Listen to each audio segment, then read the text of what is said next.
Assalamualaikum warahmatullahi wabarakatuh, teman-teman.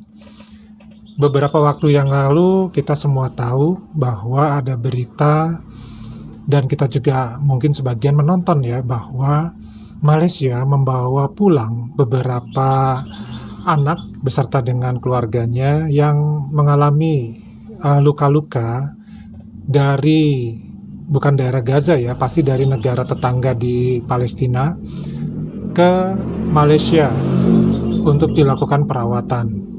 Kemudian nanti kalau sudah sembuh, justru mereka anak-anak ini minta dibawa pulang kembali ke Palestina. Berita ini cukup santer ya, bahkan banyak media, bahkan para netizen, kemudian juga konten kreator yang berasal dari negara jiran, negara tetangga kita Malaysia, itu sangat bersyukur, ya sangat hiporia ketika mengabarkan berita tersebut. Namun di sisi lain, di sini ada informasi yang justru memberitakan yang sebaliknya, di mana warga asing berasal dari Palestina ini justru terlantar di negara Malaysia. Dan terlantarnya ini bukan baru-baru ini ya, tetapi sudah cukup lama, beberapa tahun yang lalu hingga sekarang. Nah, kita coba baca dulu informasi beritanya seperti apa. Diambil dari berita online Malaysia Now tanggal 30 Agustus 2024. Nah, berita ini berjudul "Dinafikan Status Pelarian, Rakyat Palestina berdepan trauma harian hidup sebagai pendatang haram." Laungan penyokong perjuangan Palestina tidak dicerminkan dalam kisah pelarian Palestina mengharungi kehidupan mencabar di Malaysia. Ini kalau paragraf kedua Pade terjemahkan, teriak-teriak menyokong perjuangan Palestina, tetapi tidak tercermin dalam kisah pelarian warga asing Palestina dalam kehidupan di Malaysia. Nah, ini ada fotonya, memang wajahnya sengaja di-blur lah oleh ini ya, pihak media. Jadi ini yang ditampakkan dia salah satu warga dari Palestina yang sedang bekerja di sebuah toko ataupun di warung ya. Rakyat Palestina yang tinggal di Malaysia masih dibelenggu pelbagai rintangan seperti pelarian lain, walaupun kerajaan Malaysia terkenal dengan sokongan dan solidaritanya terhadap perjuangan Palestina. Malaysia Now mendapati ada di kalangan pelarian Palestina yang senantiasa hidup dalam ketakutan dan mendakwa berdepan ugutan dan eksploitasi terutama dari pegawai penguat kuasa, imigran, dan polis. Ia adalah situasi yang berlawanan sekali di sebalik usaha terbaru kerajaan campuran Anwar Ibrahim menunjukkan sokongan kepada perjuangan Palestina dengan membawa masuk seramai 127 warga Palestina dari Gaza untuk diberikan rawatan di Malaysia. Antara yang terkesan ialah Nazim yang bekerja di sebuah restoran di Cyberjaya, Selangor. Nazim bukan nama sebenarnya, seorang penduduk Gaza, tiba di Malaysia pada usia 18 tahun pada tahun 2017, selepas menamatkan persekolahan menengah tinggi. Perjalanannya mengambil uang yang banyak karena terpaksa melobi kerja daripada kumpulan-kumpulan tertentu. Sehingga kini, Nazim pernah bekerja sebagai buruh binaan dan pembantu kedai makan. Saya kenal berapa orang Arab yang boleh bantu carikan kerja. Saya berpura-pura konon ayah saya mengenali mereka. Setiap malam saya belanja, mereka minum sehinggalah duit saya habis. Saya beritahu yang saya dah tak ada duit dan tak boleh minta lagi dengan ayah saya. Jadi mereka carikan saya kerja. Nazim memberitahu Malaysia Now. Nazim merupakan antara ribuan pelarian di Malaysia yang terdaftar dengan Pesuruhjaya Tinggi Pertubuhan Bangsa-Bangsa Bersatu untuk Pelarian atau UNHCR, tetapi masih dinafikan hak kemanusiaan sebagai pelarian. Menurut UNHCR Malaysia, setakat Juni 2024, seramai 630 orang daripada 190.370 orang pelarian terdaftar yang mencari perlindungan daripada perang dan keganasan di negara mereka adalah rakyat Palestina.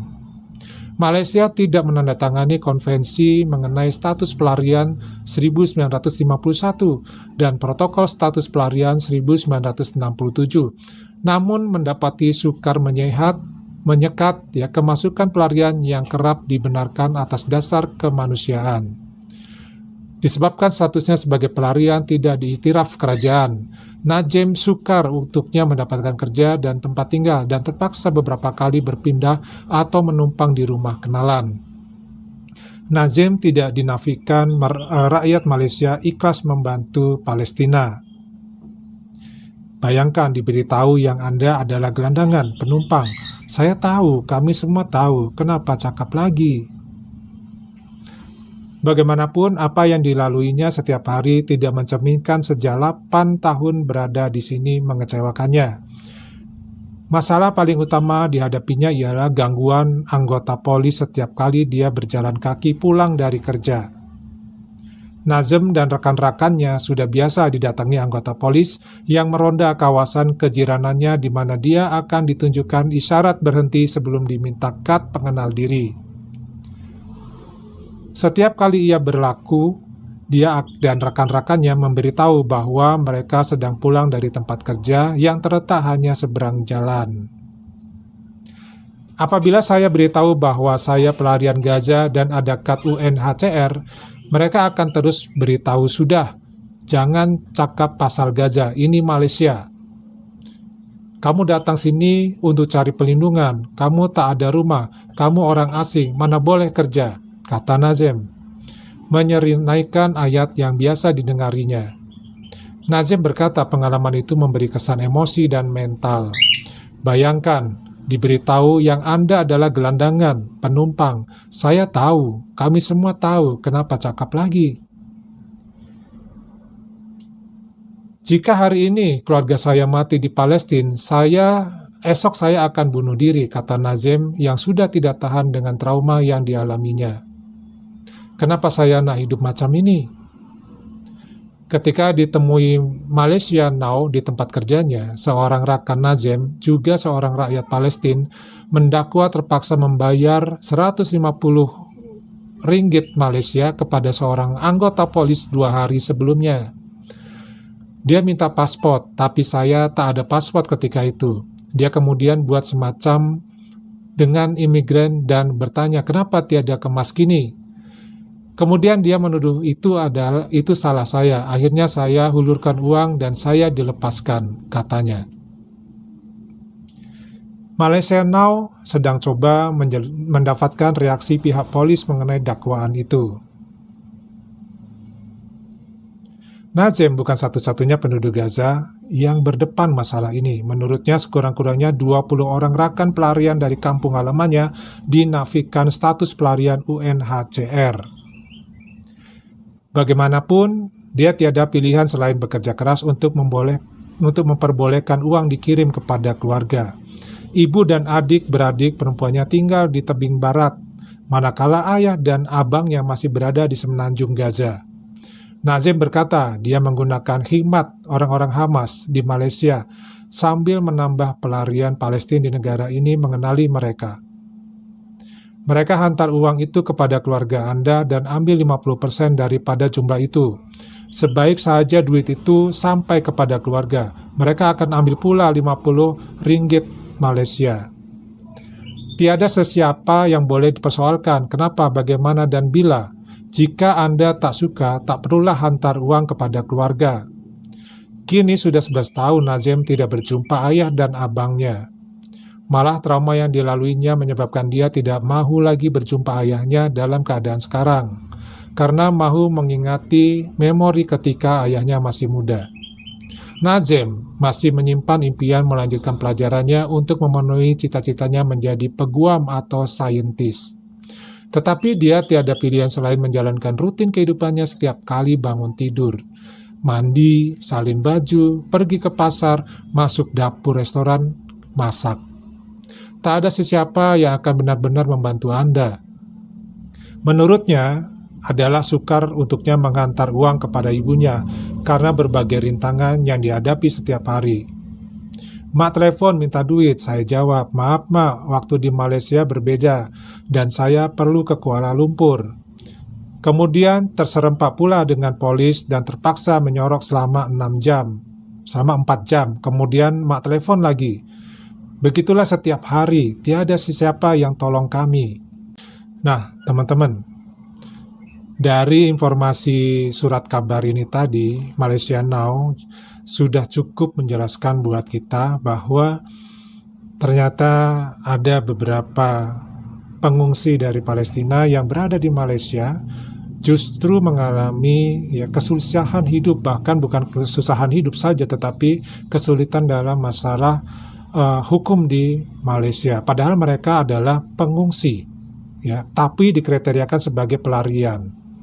Nah, kenapa yang warga asing dari Gaza ini yang jelas-jelas rakyat Palestina yang sudah belasan tahun berada di Malaysia justru mendapatkan perlakuan yang seperti ini. Tapi di sisi lain, beberapa waktu yang lalu kita juga tahu bahwa justru mengambil kembali beberapa orang dari daerah Palestina untuk diberikan pengobatan secara cuma-cuma di Malaysia, bahkan dijemput menggunakan pesawat perang atau pesawat milik Angkatan Udara Malaysia. Nah, ini sangat bertolak belakang dengan apa yang terjadi oleh warga asing Palestina yang justru sudah bertahun-tahun berada di Malaysia, mengalami situasi yang tidak mengenakan baik untuk perjuangan kehidupan maupun terhadap masalah hukum yang memang bagi mereka sangat tidak jelas, dan mereka pun merasakan harus berbagi rezeki terkadang dengan para penguat pejabat yang selalu meronda mereka. Bagaimana teman-teman? Oke, dari Pade videonya ini dulu ya. Kita ketemu lagi di video yang lainnya. Wassalamualaikum warahmatullahi wabarakatuh. Salam.